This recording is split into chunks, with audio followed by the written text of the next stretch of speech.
খাগড়াছড়ি, রাঙামাটি ও বান্দরবান এই তিন পার্বত্য অঞ্চলে এক সময়ের প্রধান জীবিকা ছিল জুম চাষ।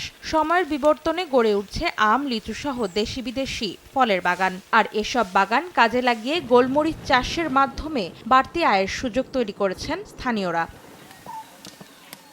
গোলমরিচ চাষ সহজ, এজন্য আলাদা জমির প্রয়োজন হয় না। লতানো উদ্ভিদ হওয়ায় এটি আম, কাঁঠাল সহ বিভিন্ন গাছে ভর করে বেড়ে ওঠে। সার ও কীটনাশকের ব্যবহার তুলনামূলক কম হওয়ায় উৎপাদন খরচ কম, ফলে লাভের সম্ভাবনা বেশি। অন্যান্য যে কোনো বনাদি গাছতেও এগুলা লাগানো রোপণ করে তোলানো যায়। দেখি ওষুধ লাগে না, বাগান সুন্দর করে আমরা চাষ করলে আর সামনে আমার মতো যদি লাগায় মানুষরা লাভবান হবে আমি আশা করি। খাগড়াছড়ি কৃষি সম্প্রসারণ বিভাগ কৃষকদের প্রশিক্ষণ, চারা বিতরণ ও প্রযুক্তিগত সহায়তার মাধ্যমে এই চাষ ছড়িয়ে দিতে কাজ করছে। এই অঞ্চলের আবহাওয়া জলবায়ু গোলমরিচ চাষের জন্য উপযোগী, পাশাপাশি হচ্ছে এই গোলমরিচের একটি ভালো বাজার মূল্য থাকায় কৃষকগণ এটির প্রতি আগ্রহ প্রকাশ করছে। কারিগরি পরামর্শ দিয়ে যাচ্ছি আমাদের কৃষককে, এবং অন্যান্য যে প্রকল্পের মাধ্যমে যে সাপোর্ট গুলো দেওয়া দরকার সেটা আমরা দিচ্ছি। গোলমরিচের এই চাষাবাদ সম্প্রসারণের পরিকল্পনা সফল হলে অল্প সময়ে পাহাড়ের কৃষি অর্থনীতি বদলে যাবে বলে প্রত্যাশা সংশ্লিষ্টদের।